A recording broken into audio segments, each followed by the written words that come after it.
And welcome to a new lecture. My name is Vikramaditya, and you are watching these lectures on Physics Blog by GM, our YouTube channel. Today's topic under discussion is moment of inertia. So हम लोग moment of inertia या rotational inertia के बारे में पिछले lectures में हम लोगों ने बात की हुई है. अगर हालांकि ये सारा कुछ एक ही प्लेलिस्ट का पार्ट है जिसका नाम है रोटेशनल मैकेनिक्स, तो आप उसके वीडियोस में देख सकते हैं. तो मोमेंट ऑफ इनर्शिया के लिए हमारे सामने में हमारे स्क्रीन पर एक पिक्चर है जो कि आपको दिख रहा होगा. इसमें एक मास एलिमेंट है. हालांकि we are discussing an area. तो हमारे पास we have considered the area A, and ये जो एरिया ए है ये एक्सक्लूसिवली XY प्लेन में सिचुएटेड है और इसमें एक मास एलिमेंट है जिसका मास dm है. ये किसी पॉइंट पर है. एरिया इस XY प्लेन में किसी पॉइंट पर एक एरिया एलिमेंट है जिसका मास dm है. इसका हम लोग x एक्सिस और y एक्सिस के अबाउट पहले मोमेंट ऑफ इनर्शिया निकालेंगे. तो x एक्सिस के अबाउट इस dm का जो मोमेंट ऑफ इनर्शिया होगा, आई कैन राइट हियर कि ये मोमेंट ऑफ इनर्शिया को हम लोग लिख सकते हैं dix, एंड dix का जो वैल्यू होगा वो हम लोग कैसे लिखेंगे. तो dm का जो है ना x एक्सिस से जो डिस्टेंस है जो कि y है, तो y का स्क्वायर लिखेंगे मल्टीप्लाइड बाय dm कर देंगे. तो ये हमें मिलेगा x एक्सिस के अबाउट dm का moment of inertia. Similar manner में y एक्सिस के अबाउट अगर dm का मोमेंट ऑफ इनर्शिया चाहिए तो y एक्सिस से डिस्टेंस निकालिए. This distance is x, so I am going to write here x square multiplied by dm. So ये दोनों जो मोमेंट ऑफ इनर्शिया हैं इनको हम लोग रेक्टेंगुलर मोमेंट ऑफ इनर्शिया भी बोलते हैं एक्सिस के अबाउट. तो ये हम लोगों ने निकाल दिया. अब dix और diy कैलकुलेट किया है, तो जाहिर सी बात है इससे ix एंड iy का वैल्यू कैलकुलेट करने के लिए हमें इनको इंटीग्रेट करना पड़ेगा. एंड अकॉर्डिंगली ix मतलब moment of inertia of the area a of the XY plane, ये जो x एक्सिस के अबाउट इसका मोमेंट ऑफ इनर्शिया होगा that will be integration of y square dm, और सिमिलर मैनर में y एक्सिस के about जो मोमेंट ऑफ इनर्शिया होगा that will become integration of x square dm. This is, तो ये moment of inertia of area a हमने calculate कर लिया x एक्सिस और y एक्सिस के अबाउट. अब इसका मोमेंट ऑफ इनर्शिया अगर हम z एक्सिस के अबाउट निकालें, जो कि एक एक्सिस है z एक्सिस जो कि o को हम लोग पोल भी बोलते हैं, एक्सिस का पोल से पास करता है. तो इस जेड एक्सिस के अबाउट जो मोमेंट ऑफ इनर्शिया कैलकुलेट करेंगे इसको पोलर मोमेंट ऑफ इनर्शिया भी बोलते हैं. और जेड एक्सिस के अबाउट अगर मोमेंट ऑफ इनर्शिया तो पहले हम डीएम का कैलकुलेट करेंगे. तो डीएम का कैलकुलेट करेंगे तो जेड एक्सिस के अबाउट जो मोमेंट ऑफ इनर्शिया होगा that will be simply R square dm, because pole से इस एरिया एलिमेंट डीएम का जो डिस्टेंस है वो आर है. और उसके बाद the moment of inertia of the entire area about pole A जो होगा वो सिंपली इसको इंटीग्रेट करके निकलेगा और आई जेड का वैल्यू सिंपली हो जाएगा integration of R square D M. So these are the things. इसमें मैंने जैसा कि पहले कहा कि ये जो पहले वाले दोनों इक्वेशंस हैं इनका नाम अगर मैं 1a 1b और इसका नाम अगर 1c रख दूँ तो बेसिकली 1a और 1b जिस मोमेंट ऑफ इनर्शिया को रिप्रेजेंट कर रहे हैं ये दोनों equations, they are generally called rectangular moments of inertia. जबकि ये जो एक्सप्रेशन है इक्वेशन 1c में, this is called the polar moment of inertia. और एक रिलेशन भी आपको दिख रहा होगा यहाँ पर इसमें, जैसे कि ज्योमेट्री है कि x square plus y square is equal to r square. ये तो आपको दिख रहा होगा, सिंपल पाइथागोरस थ्योरम. तो यहाँ से एक चीज़ क्लियर हो जाती है कि ix और iy को अगर हम ऐड कर दें तो ये हमें iz मिल जाता है. सिंपली ये मिल जाएगा. और ये जब मिल जाएगा तो इस चीज़ को हम लोग परपेंडिकुलर एक्सिस थ्योरम भी मोमेंट ऑफ इनर्शिया हम निकालते हैं। मतलब अगर आपके पास दो रेक्टेंगुलर मोमेंट ऑफ इनर्शिया हैं तो दोनों एक्सिस जिस पॉइंट पर कोइंसाइड कर रहे हैं, जिस पॉइंट से स्टार्ट हो रहे हैं, उस पॉइंट के परपेंडिकुलर अगर एक एक्सिस ले लें जिसको हम लोग पोलर मोमेंट ऑफ इनर्शिया बोलेंगे, तो पोलर मोमेंट ऑफ इनर्शिया का value rectangular moment of inertia का सम होगा। और ये किसी एरिया के लिए वैलिड है, मतलब जिसको एरिया को आर्बिट्ररी शेप्ड एरिया को हम लोग लैमिना भी बोलते हैं। जैसे इसको यहाँ पर इस चीज़ को जो है हम सिंपली एक प्लेन लैमिना या लैमिना बोल सकते हैं। तो ये एक एरिया के लिए वैलिड है ये परपेंडिकुलर एक्सिस थ्योरम, क्योंकि किसी भी एरिया में दो रेक्टेंगुलर एक्सिस होंगे और एक पोलर एक्सिस होगा। तो रेक्टेंगुलर एक्सिस के अबाउट मोमेंट ऑफ इनर्शिया का सम पोलर मोमेंट ऑफ इनर्शिया के बराबर होगा। And this is valid for an area और ए लैमिना। ये चीज़ है। अब इसके बाद एक और चीज़ आती है, एक और टर्म आती है जिसको हम लोग बोलते हैं रेडियस ऑफ गायरेशन। अब ये रेडियस ऑफ गायरेशन नाम की जो चीज़ है ये क्या है? तो ये एक टर्म है बेसिकली, मुझे इसका नाम पहले लिख लेना चाहिए। And the name itself is radius of gyration.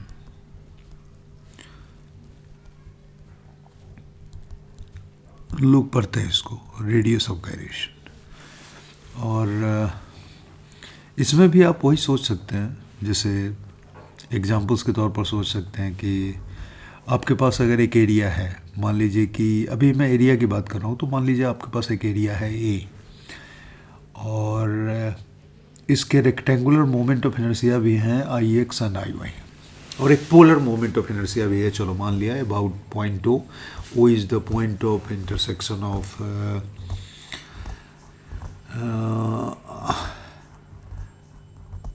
X and y axis. तो हम लोग अगर इस चीज़ को ऐसे विजुअलाइज करें, एक तो पिक्चर आपके पास दिख रहा है, इस पिक्चर से अगर मैं एक्स एक्सिस को उठा लूँ सिंपली, और एक्स एक्सिस, ये एक्स एक्सिस है, वाई एक्सिस भी मैंने बना दिया, कोई बात नहीं है। और एक्स एक्सिस के पैरेलल अगर मैं कुछ डिस्टेंस पर एक एरिया कंसीडर करूं, जस्ट आप सोचो एक एरिया कंसीडर करता हूं, एक एरिया इस किस्म का, ये एक एरिया है और इसका डिस्टेंस, अगर इस एरिया का डिस्टेंस एक्स एक्सिस के से अगर कुछ है, सपोज दैट इसको, इस डिस्टेंस को तो हमने y माना था पिछली बार और y होना भी चाहिए, लेकिन मैं इसका नाम रख देता हूँ अभी के लिए kx। अगर मैं रख देता हूँ तो यहाँ पर आप देख सकते हैं कि moment of inertia of this strip, इस स्ट्राइप का जो मोमेंट ऑफ इनर्शिया होगा वो एक्स एक्सिस के अबाउट, इसको हम लोग, इसका मास अगर हम m मान लें इस स्ट्राइप का, तो मोमेंट ऑफ इनर्शिया को हम लोग लिख सकते हैं के एक्स स्क्वायर इंटू एम, या फिर इसको आप बोल सकते हैं एम के एक्स स्क्वायर, जैसे लिखना चाहें लिख सकते हैं, कोई प्रॉब्लम नहीं है। और ये डिस्टेंस के एक्स जो है इसको कहा जाता है, अगर इस सिचुएशन को हम ऐसे एनालाइज करें, मतलब किस सिचुएशन को, मैं लगता है कि जल्दी में बोल गया, क्लियर नहीं कर पाया अपनी बात को, तो मैं क्लियर कर दूं। ये जो प्लेन एरिया है हमारे पास, ये इस प्लेन एरिया को अगर मैं इमेजिन करूं कि ये एक्स एक्सिस के पैरेलल है, just for the sake of imagination, अगर मैं इमेजिन कर लूं कि ये एक्स एक्सिस के पैरेलल एक स्ट्रिप है और इसका एक्स एक्सिस से डिस्टेंस के एक्स और इसका टोटल मास एम है, तो इसके मोमेंट ऑफ इनर्शिया को मैं इस तरीके से लिख सकता हूँ या इस तरीके से, जैसे भी लिखना चाहें। यहाँ पर अगर मैंने ये इमेजिन किया, अगर मैंने किया, तो ये जो डिस्टेंस के एक्स है, इसके एक्स को कहा जाता है radius of gyration of the area about the x axis. Similar manner में अगर मैंने एक्स एक्सिस नहीं, अब की बार ऐसे नहीं सोचा, बल्कि ऐसे सोचा कि हमारे पास एक वाई एक्सिस है और इस पूरे एरिया को हमने वाई एक्सिस के पैरेलल एक थीन स्ट्रिप के फॉर्म में सोच लिया और मान लिया कि ये जो डिस्टेंस है वाई एक्सिस से, ये डिस्टेंस के वाई है और इस स्ट्रिप का एरिया अगर m है, तो जाहिर सी बात है कि इसके मोमेंट ऑफ, इस स्ट्रिप के मोमेंट ऑफ इनर्शिया को I can write here I equals k y square into m. और यहाँ पर के वाई जो होगा that will be the radius of gyration of the area about y axis. अगर इसी तरीके से मान लो कि हमारे पास एक जेड एक्सिस तो है ही, सपोज दैट मैंने पिक्चर बना दिया एक्स एक्सिस वाई एक्सिस दोनों का पॉइंट ऑफ इंटरसेक्शन हो, यहाँ से एक polar axis Z axis pass कर रहा है, और मैंने इस पूरे एरिया को, ये एरिया या फिर इसके पहले वाला जो पिक्चर था उसमें का एरिया, इस एरिया को ही कंसिडर कर लिया कि ये बेसिकली एक नैरो रिंग है, और ये नैरो रिंग जो है इसको मैं थोड़ा सा ऊपर कर देता हूँ, इस पिक्चर को अगर और ऊपर जा सकता है तो और बेटर। ओके, तो अगर इस एरिया को मैंने एक नैरो रिंग कंसिडर कर दिया और मान लिया कि ये जो नैरो रिंग जो है ये कॉन्सेंट्रेटेड है ओ के अबाउट, ओ से जो एक्सिस पास कर रहा है जेड एक्सिस पोलर एक्सिस उसके अबाउट अगर मैंने कंसिडर कर लिया, जस्ट कंसीडर कर लिया कि ये एक, या फिर ये पिक्चर अच्छा नहीं बना तो मैं इस पिक्चर को ड्रॉ करने की कोशिश करता हूँ कुछ इस तरीके से। ये नैरो रिंग है और इसका रेडियस अगर मैंने मान लिया कि के जेड है, इसका रेडियस मैंने मान लिया कि के जेड है, और इसका मास, टोटल मास इस यूनिफॉर्म नैरो रिंग का मास मैंने एम मान लिया, तो जेड एक्सिस के अबाउट इसके मोमेंट ऑफ इनर्शिया को मैं लिख सकता हूँ के जेड स्क्वायर इंटू एम। और यहाँ पर के जेड जो है, ये के जेड जो है इसको हम लोग बोलेंगे कि this is the radius of gyration of the area about the Z axis. इस तरीके से अगर हम कर सकें तो इसका मतलब हमको ये भी मिलता है कि के एक्स का वैल्यू जो मिलेगा वो हमें मिल जाएगा under root I x upon mass, k y का वैल्यू जो हमें मिलेगा वो मिलेगा under root I y upon m, and k z का वैल्यू मिलेगा under root I z upon m. इस टाइप से हमें मिल जाएंगे ये रिलेशंस। तो बेसिकली रेडियस ऑफ गायरेशन है क्या, ये तो मैंने मान लिया कि इसको ऐसे इमेजिन कर लें, इसको ऐसे इमेजिन कर लें, तो इस डिस्टेंस को ये बोल देंगे, इस डिस्टेंस को ये बोल देंगे, ये सब तो ठीक है, बट ये चीज़ है क्या एग्जैक्टली तो बेसिकली मुझे जो लगता है कि the radius of gyration is a measure of distribution of area about an axis in question, किसी एक्सिस के अबाउट ये डिस्ट्रीब्यूशन, मास डिस्ट्रीब्यूशन को रिप्रेजेंट करता है ये रेडियस ऑफ गायरेशन। ये एक लेंथ है, बेसिकली इट्स अ लेंथ, और ये लेंथ किसी एक्सिस के अबाउट मास के डिस्ट्रीब्यूशन को रिप्रेजेंट करता है। एंड और भी कुछ बोल सकते हैं लाइक ए रेक्टेंगुलर और पोलर मोमेंट ऑफ इनर्शिया में be expressed by specifying the radius of gyration and its mass, जैसे कि हमने एक्सप्रेस किया है एम के एक्स स्क्वायर एम के वाई स्क्वायर एम के जेड स्क्वायर, इस टाइप से एक्सप्रेस किया है, तो इस तरीके से हम एक्सप्रेस भी कर सकते हैं। और एक मज़े की बात यह है कि इन सारे रिलेशंस को अगर हम देखें, जैसे इस रिलेशन को देखें, ये बेसिकली आई एक्स था के एक्स स्क्वायर है इस केस में, इस रेक्टेंगुलर लैमिना के केस में। इसी तरह से आई वाई का वैल्यू जो हमने लिखा था, ये आई वाई था, आई वाई का value k y square multiplied by m था, और आई जेड का वैल्यू हमने लिख रखा था के जेड स्क्वायर एम। और इस लैमिना के केस में हमें मिल रहा था कि आई जेड जो कि पोलर मोमेंट ऑफ इनर्शिया था, इसका वैल्यू आई एक्स प्लस आई वाई के बराबर था, और इन सब को जो आई एक्स का वैल्यू है, आई वाई का वैल्यू है रेडियस ऑफ गायरेशन के टर्म में, और आई जेड का वैल्यू है, इनको रखें तो हमें एक रिजल्ट ये भी मिलेगा k z square equals k x square plus k y square. Radius of gyration के बारे में एक रिलेशन मिलता है कि the square of the radius of gyration about a polar axis equals the sum of squares of the radii of gyration about the two corresponding rectangular axes। लेकिन ये सिर्फ किसी एरिया के केस में, किसी प्लेन लैमिना के case में valid होगा, बाकी सारे केसेस में वैलिड नहीं होगा। अल्टीमेटली रेडियस ऑफ गायरेशन था क्या कि इट वॉज ए लेंथ। अगर किसी ऑब्जेक्ट का मोमेंट ऑफ इनर्शिया को हम लिख रहे हैं इस तरह से I इक्वल्स mk², क्योंकि basic definition moment of inertia का यही होता है mass into distance from axis. तो एक पूरे मास को जो कि डिस्ट्रीब्यूटेड है, उस मास के डिस्ट्रीब्यूटेड को अगर हम किसी एक्सिस से पर्टिकुलर लेंथ पर एज्यूम कर सकें और तब उसके मोमेंट ऑफ इनर्शिया को अगर हम उस डिस्टेंस और उसके मास के टर्म में लिख सकें, तो रेडियस ऑफ गायरेशन वो लेंथ है जिसके टर्म में हमको लिखना चाहिए। लेकिन अल्टीमेटली रेडियस ऑफ गायरेशन करता क्या है, तो वही करता है, ये किसी एक्सिस के अबाउट किसी मास डिस्ट्रीब्यूशन को रिप्रेजेंट करता है कि उस मास को हम कितने डिस्टेंस पर उस एक्सिस से कॉन्सेंट्रेटेड मान सकते हैं, डिस्ट्रीब्यूटेड मान सकते हैं। मोमेंट ऑफ इनर्शिया कैलकुलेट करने के लिए किसी मास को किसी एक्सिस से कितने डिस्टेंस पर डिस्ट्रीब्यूटेड मान सकते हैं। तो अब किस फॉर्म में डिस्ट्रीब्यूटेड मान सकते हैं, तो it may be A case of rectangular, thin rectangular area या फिर थीन रिंग। दो केसेस तो इसमें डिस्क्राइब किए, और इसी किस्म के केसेस लिए भी जा सकते हैं। या तो हम किसी थीन स्ट्रिप के फॉर्म में या थीन रिंग के फॉर्म में डिस्ट्रीब्यूटेड मान सकते हैं किसी एक्सिस के अबाउट, और किसी गिवन एक्सिस से कितने डिस्टेंस पर हम उसको डिस्ट्रीब्यूटेड मान सकते हैं, either in the form of A thin strip या फिर ए थीन ring.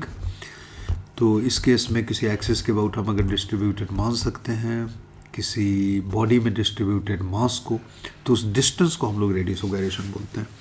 So radius of gyration का के टर्म में परपेंडिकुलर एक्सिस थ्योरम, जो कि वैलिड होता है किसी प्लेन एरिया के लिए, प्लेन लैमिना के लिए, एरिया के लिए, उसको इस फॉर्म में लिख सकते हैं, simply sum of rectangular squares of sum of rectangular radius of gyration is equal to square of polar radius of gyration. और मोमेंट ऑफ इनर्शिया को सिंपल लीनियरली लिख सकते हैं और इसको स्क्वायर में लिख सकते हैं, और ये प्लेन के लिए, किसी प्लेन के केस में वैलिड होगा। तो ये चीज़ें थी about radius of gyration end moment of inertia के बारे में। और इसमें एक थ्योरम आया पैरेलल एक्सिस थ्योरम, जिसको हम लोग ज़रूरत पड़ने पर यूज कर सकते हैं। और इसके बाद जो है ना, हम लोग डिस्क्राइब करेंगे एक दूसरा चीज़ जिसको कि हम लोग जनरली बोलते हैं पैरेलल एक्सिस थ्योरम। आपने पढ़ा होगा, ट्रांसफर ऑफ एक्सिस से रिलेशन है इसका।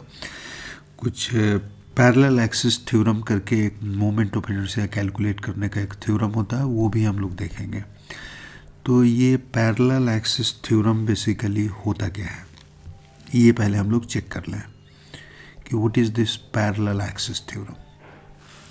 तो ये अगर चेक करें तो इसमें बेसिक कॉन्सेप्ट ये है कि अगर आपके पास किसी एरिया, किसी बॉडी के का सेंट्रोइडल एक्सिस, यानी कि एक ऐसा एक्सिस जो उसके सेंटर ऑफ मास से पास कर रहा है, किसी बॉडी के या किसी एरिया के सेंटर ऑफ मास से पास करने वाले एक्सिस के अबाउट मोमेंट ऑफ इनर्शिया अगर आपको पता है, तो उस मोमेंट ऑफ इनर्शिया को अगर हम लोग ऐसे लिख सकते हैं ICM, this is nothing but the moment of inertia of a body about an axis passing through its centre. उसके सेंटर से पास करने वाले, उसके सेंटर ऑफ मास से पास करने वाले किसी एक्सिस के अबाउट किसी बॉडी का मोमेंट ऑफ इनर्शिया आपको पता है, और उसके पैरेलल किसी एक्सिस के अबाउट मोमेंट ऑफ इनर्शिया निकालना है। तो आप ये भी कैलकुलेट कर सकते हैं पैरेलल एक्सिस के अबाउट मोमेंट ऑफ इनर्शिया कैसे निकालेंगे। ये दोनों इक्वल नहीं होंगे, इसमें एक टर्म आएगा, वो टर्म ये होगा कि सेंटर ऑफ मास से पास करने वाले एक्सिस के अबाउट मोमेंट ऑफ इनर्शिया आपके पास है, तो आप पता कीजिए कि total mass of the body कितना है और वो दोनों एक्सिस के बीच में डिस्टेंस कितना है। मतलब सेंटर ऑफ मास से जो एक्सिस पास कर रहा है और उसके पैरेलल जो एक्सिस है जिसके अबाउट आप इंटरेस्टेड हैं मोमेंट ऑफ इनर्शिया कैलकुलेट करने के लिए, दोनों के बीच में डिस्टेंस कितना है। अगर वो डिस्टेंस d है तो यहाँ पर d² से मल्टीप्लाई कीजिए, और कोई ऑप्शन तो है नहीं आपके पास। क्योंकि डायमेंशनली करेक्ट होने के लिए तो वहाँ लेंथ का स्क्वायर होना ही चाहिए। तो क्योंकि इसका भी डायमेंशन वही होगा जो एम डी स्क्वायर का होगा और इसका भी वही होगा, तो इस किस्म की एक चीज़ आएगी बीच में बड़ी सिंपल सी, और इसी को पैरेलल एक्सिस थ्योरम बोलते हैं। अब सवाल ये उठता है कि कुछ लोगों को है कि अच्छा ये होता कैसे है, ये ज़रा आप शो करो। तो मान लो कि मैंने यहाँ पर इस पिक्चर में, इस पिक्चर को आप देख सकते हैं, इस चीज़ को मैं हटाता हूँ। मैं मान चुका हूँ कि इस चीज़ को आप कभी भी देख सकते हैं, और इसका पीडीएफ भी मैं अपलोड कर दूँगा तो उसमें सब कुछ लिखा हुआ मिलेगा। आप देख लो कि अगर हमारे पास एक x0 y0 एक्सिस है जो कि इस बॉडी के सेंटर ऑफ मास से पास कर रहा है, C यहाँ पर इस फिगर में बेसिकली सेंटर ऑफ मास है,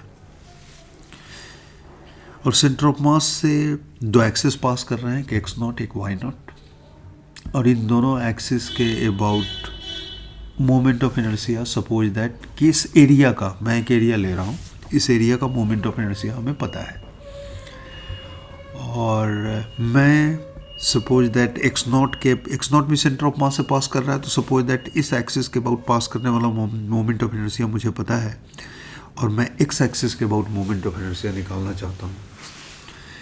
तो वो जो रिजल्ट जिसके बारे में मैं अभी बात कर रहा था, वो रिजल्ट कैसे आया ये भी हम लोग कैलकुलेट कर सकते हैं। तो y के अबाउट भी निकाल सकते हैं, x के अबाउट निकाल सकते हैं, तो मैं भी x के अबाउट निकाल रहा हूँ।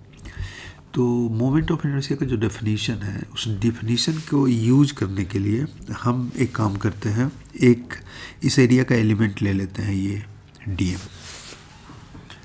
तो इस dm का मान लो कि हम x एक्सिस के about moment of inertia dm का लिखना चाहते हैं, तो ऑब्वियसली हम लोग dix लिखेंगे, और इस dm का moment of inertia x axis के अबाउट निकालने के लिए हमें x एक्सिस से इस dm का डिस्टेंस चाहिए। तो ये डिस्टेंस y0 है। y0 डिस्टेंस इसलिए माना है इसको, इस डिस्टेंस को y0 इसलिए माना है क्योंकि ये सिंपली ये जो x0 y0 एक्सिस है उसमें इस पॉइंट का ओरिजिन मैंने x0 y0 मान लिया है, सपोज दैट मैंने मान ही लिया है इस पॉइंट का कोऑर्डिनेट x0 y0, तो ये डिस्टेंस y0 हो ही जाएगा। तो ये डिस्टेंस y0 मैंने ले लिया है, और उसके बाद ये डिस्टेंस को मैं जानबूझ करके dx लिख रहा हूँ कि सो दैट कि x एक्सिस से इस dm का जो डिस्टेंस हो हमारे पास ये हो, इसको हम लिख पाएँ y0 प्लस dx, ये डिस्टेंस है, इसका स्क्वायर करेंगे मल्टीप्लाइड बाय dm लिखेंगे। तो ये डेफिनेशन के हिसाब से मोमेंट ऑफ इनर्शिया आ गया इस एलिमेंट dm का x एक्सिस के अबाउट।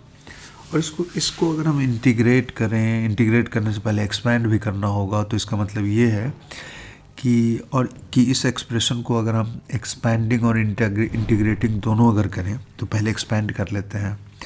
तो राइट हैंड साइड को एक्सपैंड करेंगे तो ये सिंपली पे मिलेगा y0 square dm plus dx square dm plus 2y0 dx, ये dx दूसरा dx है, मल्टीप्लाइड बाई dm, x इसके सब्सक्रिप्ट में है, ये ध्यान रखेंगे। ये क्यों लिखा है मैंने, इसका एक कारण है। अब इसको इंटीग्रेट करते हैं, तो इंटीग्रेट करने के लिए ix अगर लिखें तो हमारे पास रिजल्ट आएगा बड़ा सिंपल सा। पहले simple integration y0 square dm plus dx, ये लेंथ कांस्टेंट है dx, तो y0 ये वेरिएबल होगा, इसको इंटीग्रेशन के अंदर रखते हैं y0 dm। ऐसे ही अंदर the condition dx length constant ही है, तो लास्ट वाला टर्म हो जाएगा dx स्क्वायर इंटीग्रेशन के बाहर और dm अंदर। y0 x0 ये जो टर्म्स होंगे ये तो डेफिनेटली कांस्टेंट नहीं है, क्योंकि ये dm जो है ना, dm के रिस्पेक्ट में इंटीग्रेशन है, तो इस इंटीग्रेशन का वेरिएबल dm खुद है, और dm इस प्लेन में कहीं भी हो सकता है। So x0 y0 are the coordinates of a variable dm, जो dm कहीं भी हो सकता है। उसमें वेरी करने वाली बात यह है तो एक पॉइंट ही, लेकिन कहीं भी हो सकता है, तो ये चीज़ें कांस्टेंट नहीं है। तो इसमें जो फर्स्ट ऑफ द इंटीग्रल है y0 स्क्वायर dm, ये क्या है, तो y0 स्क्वायर dm तो मेरे ख्याल में x0 एक्सिस के अबाउट मोमेंट ऑफ इनर्शिया है। किसका, इस पूरे एरिया का मोमेंट ऑफ इनर्शिया है एक्स नॉट एक्सिस के अबाउट। तो मैं इसको फर्स्ट ऑफ द जो इंटीग्रेशन है इसको मैं सिंपली लिख देता हूँ आई एक्स नॉट, बाद में इसके लिए सिंबल वगैरह चेंज करेंगे, आई एक्स नॉट। और सबसे लास्ट वाला जो टर्म है डी एक्स स्क्वायर, ये तो सिंपली टोटल मास अगर इस बॉडी का, अगर इस एरिया का अगर एम है तो ये एम डी एक्स स्क्वायर इस तरीके से लिख सकता है। ये बीच वाला जो टर्म है ये क्या है, लेट्स चेक इट आउट। तो आप सेंटर ऑफ मास के फॉर्मूले से एक रिजल्ट यहाँ पर लिख सकते हैं कि इस एरिया के सेंटर ऑफ मास का जो वाई कोऑर्डिनेट होगा, इस सेंटर ऑफ मास, इसके सेंटर ऑफ मास का जो वाई कोऑर्डिनेट होगा, इस वाई कोऑर्डिनेट को हम लोग लिख सकते हैं integration of y naught d m divided by total mass इस बॉडी का। ये सेंटर ऑफ मास के डेफिनेशन से लिख सकते हैं। तो लिख दिया। तो सवाल ये उठता है कि यहाँ पर integration of y naught d m क्या हो गया, तो this becomes y into mass, sorry this becomes integration of y naught d m, it becomes mass of the area multiplied by the y coordinates of its center of mass। और y coordinate इस frame में, जो कि x not y not के frame में ही हम लोग इस बॉडी के सेंटर ऑफ मास का x कोऑर्डिनेट y कोऑर्डिनेट ढूंढ रहे हैं, जो कि खुद ओरिजिन है। इस कोऑर्डिनेट एक्सिस का ओरिजिन खुद सेंटर ऑफ मास है। तो यहाँ पर डेफिनेटली वाई नॉट बार, जो कि इस बॉडी के सेंटर ऑफ मास का वाई कोऑर्डिनेट है x naught y naught coordinate system में, तो वो जीरो आएगा क्योंकि वो सेंटर ऑफ मास खुद है। तो ये राइट हैंड साइड वाला टर्म जीरो हो जाएगा। सो ये टोटल टर्म हमारा जो है ना, ये टर्म जीरो हो जाएगा। So we got the result like this कि एक्स एक्सिस के अबाउट मोमेंट ऑफ इनर्शिया हमें निकालना है। ये इसका moment of inertia X naught axis के about moment of inertia plus mass into दोनों एक्सिस के बीच के डिस्टेंस का स्क्वायर है। मैं इसको दूसरी टर्मिनोलॉजी में ऐसे भी लिख सकता हूँ कि बेसिकली आई एक्स, जो इस बॉडी के किसी एक्स एक्सिस के अबाउट मोमेंट ऑफ इनर्शिया है, ये आई एक्स बार, यहाँ पर आई एक्स बार लिखने का मतलब ये है कि एक्स एक्सिस के पैरेलल ये ऐसे एक्सिस के अबाउट मोमेंट ऑफ इनर्शिया है जो इस एक्स एक्सिस के पैरेलल है और सेंटर ऑफ मास से पास कर रहा है, plus mass of the body, total mass of the body into दोनों एक्सिस के बीच में एक्स एक्सिस के लॉन्ग जो डिस्टेंस है, दोनों एक्स एक्सिस के बीच का जो डिस्टेंस है उस डिस्टेंस के स्क्वायर के बराबर है। ये एक रिजल्ट आ सकता है। सिमिलर मैनर में अगर हम वाई एक्सिस के अबाउट कैलकुलेट करें तो वाई एक्सिस के अबाउट इस बॉडी का जो मोमेंट ऑफ इनर्शिया होगा, ये वाई एक्सिस के पैरेलल इस बॉडी के सेंटर ऑफ मास से जो एक्सिस पास कर रहा होगा उस एक्सिस के about moment of inertia plus total mass of the body into दोनों वाई एक्सिस, एक सेंटर ऑफ मास के अबाउट पास कर रहा है, दूसरा कहीं और है, उसके पैरेलल है। दोनों वाई एक्सिस ही हैं इसलिए दोनों पैरेलल हैं, इसलिए मैं इस किस्म का नोटेशन लिख रहा हूँ। उन दोनों के बीच जो डिस्टेंस है उस डिस्टेंस के स्क्वायर को के बराबर होगा, मतलब इस किस्म से चीज़ों को लिख सकते हैं। और अगर इन दोनों को हम लोग ऐड कर दें, दोनों इक्वेशंस को, तो हमें जेड एक्सिस के अबाउट भी moment of inertia, polar axis के अबाउट भी मोमेंट ऑफ इनर्शिया मिल सकता है। मतलब हम ये लिख सकते हैं कि जेड एक्सिस के about moment of inertia is equal to moment of inertia of the Z axis passing through its center of mass plus total mass of the body, और दोनों के बीच जो डिस्टेंस है दोनों एक्सिस के बीच में उसके स्क्वायर के सम के बराबर होगा। हाँ, तो मैं ये बोल रहा था कि ये सारे के सारे जो ये तीनों के तीनों इक्वेशंस हैं, एक्स एक्सिस के अबाउट बात करें, वाई या जेड के अबाउट, इन सबको this is the so called parallel axis theorem.